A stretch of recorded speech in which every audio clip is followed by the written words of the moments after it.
Here's a frozen pizza review for you today. Screamin Sicilian Pizza Company.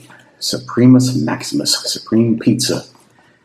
Instructions say to cook at 425 for 17 to 19 minutes on center rack. Ingredients are sweet Italian sausage, premium pepperoni, green and red peppers, onions, black olives, mozzarella cheese, secret recipe tomato sauce, stone-fired and medium crust.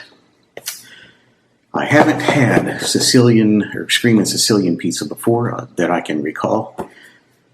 So I've seen it for quite some time in the supermarkets. And I've never bought it because I usually don't buy frozen pizzas. Now, I did start buying frozen pizzas more so I could review them. Now this has 330 calories per serving, and a serving is 1/5 of the pizza. So 330 times 5, I believe that's 1650 calories for the entire pizza, which is quite a lot. 27 grams of carbs per serving. Contains bioengineered food ingredients. Figures. No, can't they do anything naturally these days? Anyway, I'm going to cook this, try it, and we'll see how it is as far as pizza, the frozen pizzas go. All right, here is the pizza about to go into the oven, which I have set to 415 degrees because my oven might run a little hot. 17 minutes I'll check it at 15. All right, about a 12 to 13 minute check. Looks like it could stand to cook for a few more minutes. About 3 minutes later. Well, it's getting there.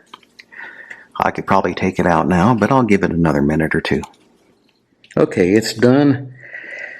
And since it didn't come with a cardboard platter like many frozen pizzas do, I had to put it on this big cutting block.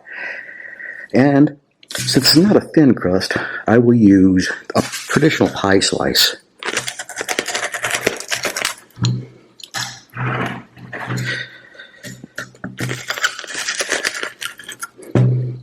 It should be good enough. Well, I'll do one more here.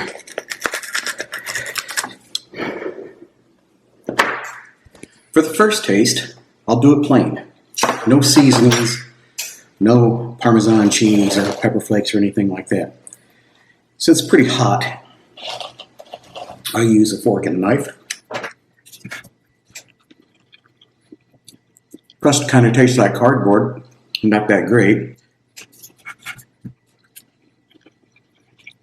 Say the sauce has a little bit of tang, but also sweetness. There is added sugar in here, which there doesn't need to be. But the crust really isn't that great. I wonder how it would have turned out if I would have left it in longer to get the crust a bit more crispy. Although that would also make this more brown up on top. And I thought it was done enough on top. So here's the bottom of the crust. It looks all right, slightly brown. It's neither soft nor crispy. It's somewhere in between. Like I said, it feels and tastes like cardboard. Of course, the sauce isn't too bad. The flavor is all right. It's a little bit on the sweet side. It could use more tang.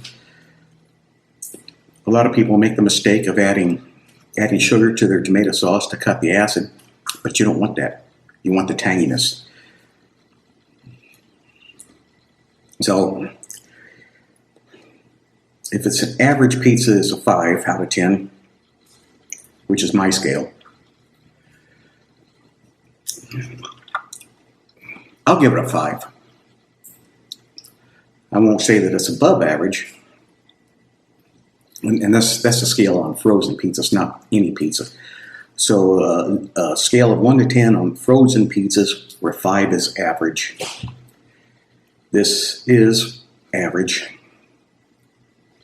It's edible, but it's not great, and it's not bad.